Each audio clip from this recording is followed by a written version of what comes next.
Hiya pals, Siskateers here. I'm Mary. I'm Tony. And welcome to the channel. So, since it's Christmas Eve. Christmas Eve. What is happening? So excited. This year has flown. Like, I know I say that Flown every by. year, but like. No, this one for real. This one really was gone in the blink of an eye. Flown by. Yeah. So, but since it's Christmas Eve, we thought we would introduce you to a story that our grandmother wrote. Yes. And it is The Santa Claus Doll.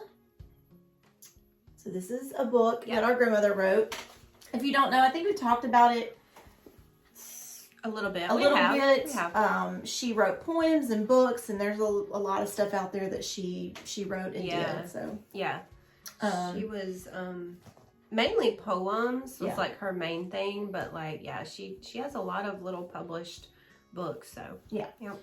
And this one is a true story Mm-hmm. about how she ended up with this guy, with this Santa Claus doll. that we now have. Yeah. Yep. So we're going to kind of tell you a little bit about the story of the Santa Claus doll, and just, you know, how it came to be. Yes. This story actually came from one of her books called Grandmother's Crazy and Patchwork Quilts. Mm-hmm.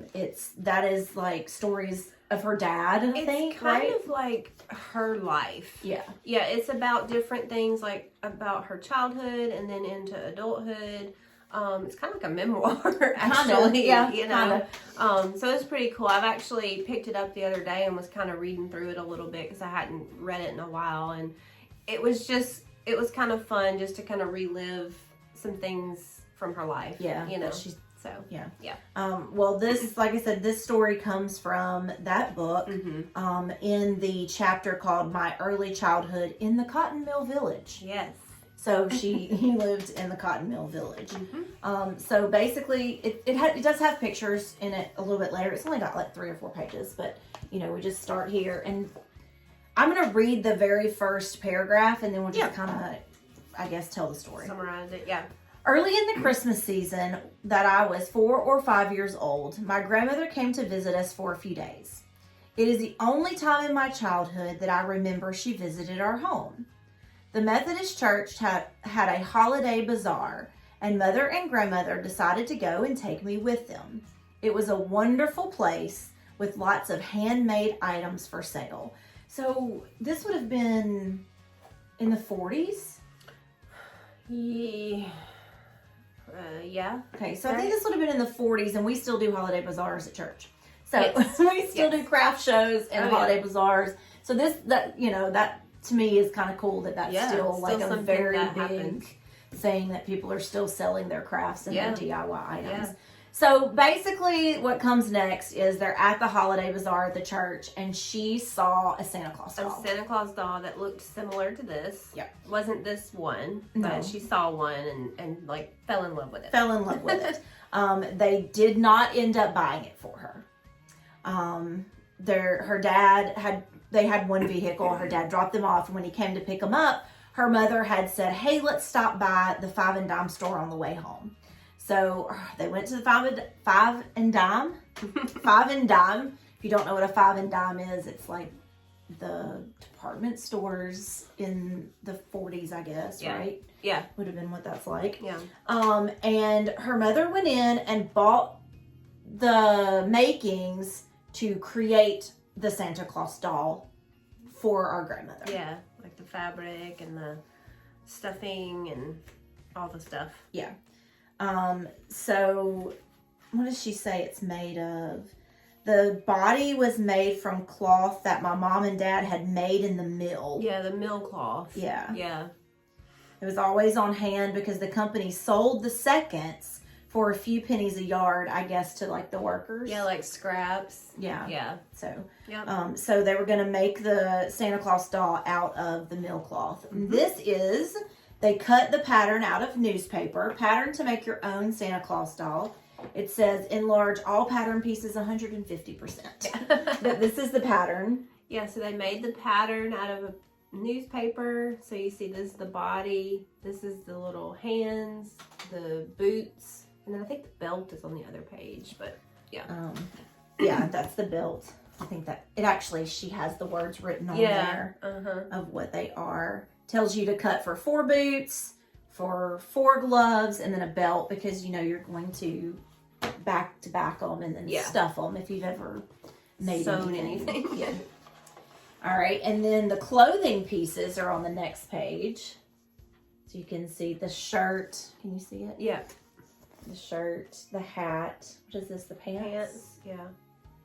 So I think that's kind of cool that they wanted to get her the doll. Yeah. But they. Oh no! Wait, that's the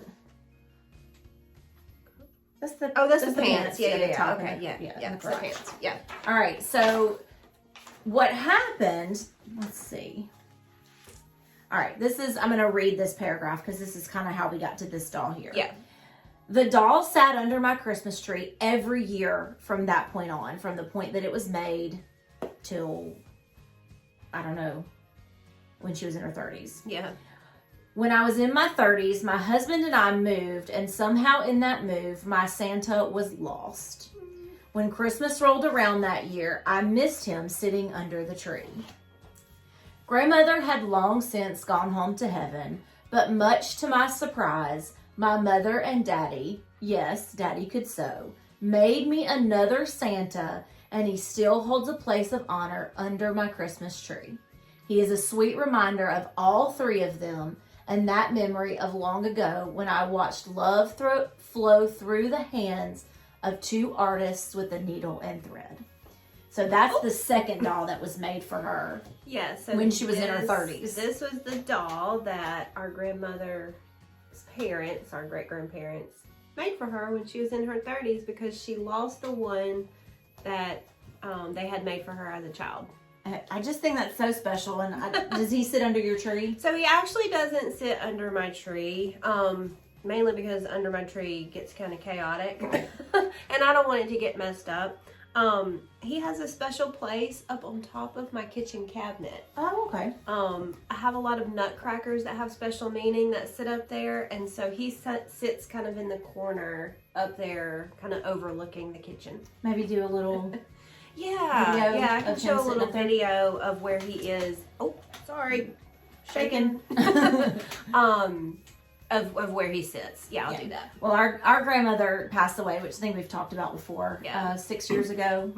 6 years ago this year. Oh wow. And so Tony got this particular this doll. Things that I got. So we just thought that would be a fun story to tell since Santa's coming tonight. Santa's coming tonight. Oh my gosh.